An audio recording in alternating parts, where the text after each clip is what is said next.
Hello everyone, कैसे हैं आप लोग। आप कहते नहीं कि रख हौसला वो मंजर भी आएगा, प्यासे के पास चलकर समंदर भी आएगा, हार थक कर न बैठ मंजिल के मुसाफिर, और मंजिल भी मिलेगी, मिलने का मजा ही आया। आइए आगाज करता हूं आज का स्पेशल वीडियो है आप सभी के लिए। जो है काफ़ी कमेंट आ रहे थे, पूछ रहे थे यंगस्टर जो भी तैयारी कर रहे हैं कि यूपी पुलिस में सिलेक्ट हो गए हैं कैंडिडेट, जो भी 60,244।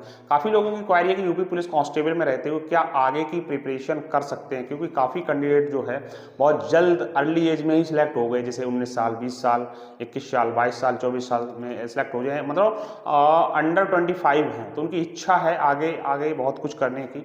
हमारे भी काफ़ी रिलेटिव्स हैं, काफ़ी सिलेक्ट हुए, वो कह रहे थे कि भाई हमें आगे की भी तैयारी, एज है 23 ओनली, उनकी इच्छा है कि भी आगे की प्रोसेस करें।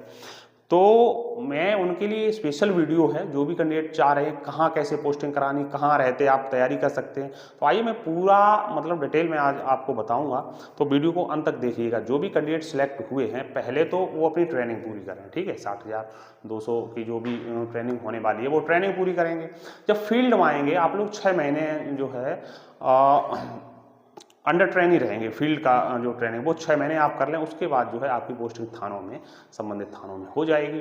थानों में भी अगर आप काम करते हैं, शाखाएं होती हैं, पुलिस लाइन्स होती हैं, पुलिस लाइन्स होती हैं, उनमें गार्ड वगैरह होती हैं, तो आप गार्डों में रह के तैयारी कर सकते हैं। गार्डों में पोस्टिंग करा लीजिए, 1 महीने 2 महीने के लिए हर गार्ड में रहा जाता है, वहाँ आराम से आप पैरा करते रहिए, 3-3 घंटे का, 2-2 घंटे का, जहाँ जैसी गार्ड होती है।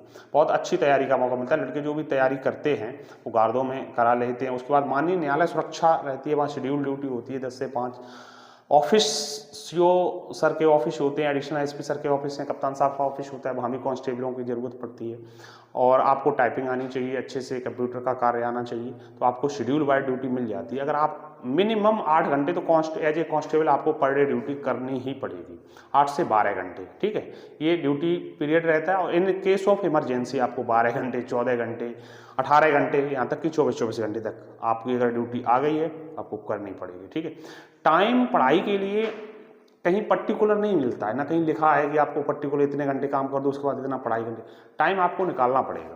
कांस्टेबल अगर एज ए कांस्टेबल आपको जॉब कर रहे हैं यूपी पुलिस कांस्टेबल के लिए, तो ऐसे सैकड़ों हजारों उदाहरण हैं। एक एसडीएम भाई बने हैं, अभी हरदोई पुलिस से थे, दीपक, वो एसडीएम बने बस 2018 में मेरिट भर्ती सिलेक्ट हुए थे। उसके बाद उन्होंने कंटिन्यू प्रिपरेशन रखी, और अभी 2023 बैच से शायद हैं वो एसडीएम बने।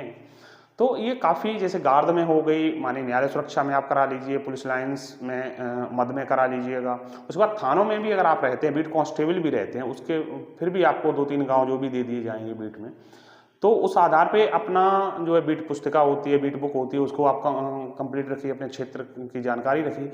उसके बाद भी, क्योंकि ग्रामीण क्षेत्र में ज़्यादा काम नहीं होता है, ठीक है, आप घूम आए, आपने अपडेट रहिए अपने क्षेत्र से, कोई भी सूचना है उसको कलेक्ट कर रखिए, उच्च अधिकारियों को, थाने में अपने 2 चौकी इंचार्ज को और थाना प्रभारी को आप देते रहिएगा। कोई घटना घटती है उसको मतलब उस आधार पे उसको वहाँ पर जाकर उसका लड़ाई झगड़ा हो गया, उसको दंगा फसाद को सुलटाइए। सुलटाने के बाद जो भी समय मिलता है उसके बाद आप अपना बुक को सेटअप और स्टडी टेबल सेट करिए, वहाँ पढ़ते रहिएगा। कोई ऐसी परेशानी नहीं आती है कि अगर आप पढ़ने के लिए टाइम निकालें तो निकल आता है। लेकिन वहीं 112 की बात करूं, 112 पे अगर आपकी पोस्टिंग हो जाती है, वहाँ भी लड़के मैंने देखा है कि हर समय वो नहीं आते रहते हैं। जब टाइम मिलता है तो वहाँ बुकों को लिए जाते हैं, आराम से गाड़ी बैठ के पढ़ते रहते हैं। जब आ गया इवेंट आ गया तो इवेंट को कलेक्ट कर लेते हैं, ठीक है। तो पढ़ाई के लिए आपकी एक मानसिकता माइंड में फीड करनी पड़ेगी कि टाइम आपको निकालना पड़ेगा। पर डे आपकी 24 घंटे ड्यूटी लगती नहीं है। 8 से 12 घंटे अगर आपने कांस्टेबल में ड्यूटी कर दी तो जरूरी नहीं नाइट में ड्यूटी करके आके आपको डेली दिन में भी जाना पड़ा, ऐसा नहीं है। दिन वाले डे नाइट की अलग शिफ्ट रहती है, लेकिन in case of emergency 24 hour UP police में ड्यूटी है, ना कि डेली ड्यूटी नहीं 24 घंटे आप कर सकते, क्योंकि हम आप भी इंसान ही हैं। तो नाइट शिफ्ट अलग रहती है, डे शिफ्ट अलग रहती है, ठीक है। तो ये मानसिकता ना अपने भ्रम पालें कि 24 घंटे डेली ड्यूटी करनी पड़ती है, ऐसा कुछ नहीं है। लेकिन इन केस ऑफ इमरजेंसी हो सकता है, जैसे कोई त्यौहार है, कोई वीवीआईपी ड्यूटी है, उसमें हो सकता है। तो मानसिकता दिमाग में ये आप लोग रखिएगा कि पढ़ाई आप कर सकते हैं, ठीक है। आप आइए, पहले आप ये जो तुम्हारा ट्रेनिंग पीरियड है इसको कंप्लीट कवर करिएगा। उसके बाद संबंधित जिलों में आपकी पोस्टिंग हो जाएगी, पुलिस लाइन्स में होगी। उसके बाद आप ट्रेनिंग तौर पे 6 महीने लगभग फील्ड में होंगे। फील्ड की नौकरी जो भी होगी ट्रेनिंग तौर पे आप पुलिसिंग को सीखेंगे, व्यवहारिकता को सीखेंगे पुलिसिंग की। वो आप पुलिसिंग की व्यवहारिकता सीख लीजिए। जो समय मिले उसमें आप अपना टाइम टेबल शेड्यूल जो भी है आप तैयार कर सकते हैं और ड्यूटी के अकॉर्डिंग। अगर नाइट में तो आपको दिन में पढ़ना है और पर्याप्त 24 घंटे होते हैं। आप ड्यूटी के बाद भी सो भी सकते हैं, अपना काम भी कर सकते हो, पढ़ाई के लिए भी 3-4 घंटे 4-5 घंटे डेली निकाल सकते हैं, ऐसी कोई प्रॉब्लम नहीं रहती। ठीक है। अब मैं पोस्टिंग की मैं बात करूं, मैंने बता ही दिया, गार्डों में आप पुलिस लाइन्स की करा लीजिए, मद में करा लीजिए, माननीय न्यायालय सुरक्षा होता है वहाँ करा लीजिए, CO सर के ऑफिस होते हैं, एडिशनल सर के ऑफिस होते हैं, कप्तान साहब के ऑफिस होते हैं, ऑफिस में जो शाखाएँ होती हैं उनमें आप आसानी से स्टडी कर सकते हैं। क्योंकि 10 से 5 ड्यूटी करने के बाद अगर आपने 10 से 5 या 10 से 6 ड्यूटी कर दी तो जो भी ऑफिस का काम होता है वो आप कवर कर देंगे, उसके बाद कोई काम आपका पेंडिंग नहीं रहेगा। ठीक है। तो आप उसके बाद रूम पे जाइए, शाम को खाना खा के 3-4 घंटे शाम को खींच लीजिएगा, सुबह 2-3 घंटे पढ़ाई कर लीजिएगा।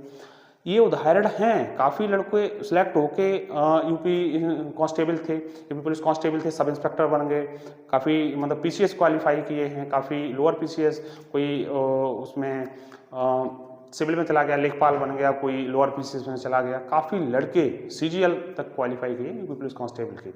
तो आप लोग ये भ्रम ना रहें, आप आइए, स्वागत है आपका। फील्ड में जब आप आएंगे, जिस सिचुएशन के आधार पर हमने देखा थानों चौकियों में भी लड़के तैयारी कर रहे हैं, जैसे ड्यूटी लग गई, नाइट शिफ्ट लग गई, हर पिकेट गश्त करने के बाद भी आते हैं। ऐसी जैसे ग्रामीण क्षेत्र है वहाँ कोई ज़्यादा भीड़ भाड़ रहती नहीं है तो लोग ले जाते हैं वहाँ पे भी अपनी बुक को, क्यों। लेकिन ये मानसिकता जो आपकी ड्यूटी दी जाए, ड्यूटी करने के ड्यूटी करते समय आपकी जो ड्यूटी है वो प्रॉपरली होनी चाहिए। बस अधिकारी को हमारे विभाग में ये चाहिए कि ड्यूटी में कोई कोताही नहीं, ड्यूटी करने के बाद आप अपना कर सकते हैं। ठीक है। तो इस मानसिकता बस आपके दिमाग में ये होना चाहिए कि बस पढ़ना है तो आप ये काम यूपी पुलिस कांस्टेबल में रहते कर सकते हैं। और बहुत हजारों हैं जो उन्होंने कर दिखाया है। ठीक है। तो बिल्कुल डिमोटिवेट ना हो, पढ़ाई आपकी ललक है चाहे तो आप इसमें से बिल्कुल कर सकते हैं। उस आधार पे आप पोस्टिंग करिए। संबंधित सोगी जो भी हैं आपके सीनियर अधिकारी कर्मचारीगण जो भी हैं उनसे आप अच्छा बिहेव रखिए, वो आपको कोऑपरेट करेंगे। ठीक है। जैसे आपका कोई उच्चाधिकारी है, सब इंस्पेक्टर है या हेड कांस्टेबल है या कांस्टेबल ही भाई है, सीनियर है, उससे आप अच्छा व्यवहार करेंगे, भैया ऐसे ऐसे मेरा पेपर लगा हुआ है थोड़ा बहुत, तो वो आपको बिल्कुल कोऑपरेट करेगा। ड्यूटी में कोई कोताही नहीं, ड्यूटी के दौरान तो ड्यूटी आपको करनी पड़ेगी, लेकिन आगे पीछे सुबह शाम आपको थोड़ा कोऑपरेट करेगा, जिससे आपकी जो स्टडी है वो मेंटेन रह सकेगी। ठीक है। व्यवहार अच्छा रखिए, किसी तरह की नेगेटिविटी में ना संलिप्त हो और आसानी से अपना स्टडी जो है मानसिकता के साथ करते रहें, आगे आप जरूर सफल होंगे। कई कैंडिडेट मैं पुनः मैं कह रहा हूँ, उदाहरण आप देख लेगा हिस्ट्री यूपी पुलिस कांस्टेबल की कि काफ़ी लड़के यूपी पुलिस कांस्टेबल अच्छे पोस्टों पे पढ़कर गए हैं। ठीक है। तो आई होप आपके सारे डाउट क्लियर हो गए होंगे, और अगर कोई भी क्वायरी है तो बस आप आइएगा जिले में, आपको सब पता लग जाएगा। ठीक है। हर बात ओपन नहीं कर सकते, और अच्छे से रहिएगा, पॉजिटिव मूड में रहिएगा। आपका स्वागत है यूपी पुलिस में। और कोई भी अगर क्वायरी है और आपकी रहेगी तो कमेंट बॉक्स में छापिए। नेक्स्ट वीडियो में आपको मैं उसको भी कवर कर दूंगा, क्लियर कर दूंगा। ठीक है। Thank you very much to you joining us video. अगर अच्छा लगा तो वीडियो लाइक करें, चैनल को सब्सक्राइब करें। मिलता हूं बहुत जल्द एक और अनदर वीडियो में, तब तक के लिए thank you very much to you joining us. जय हिंद, वंदे मातरम।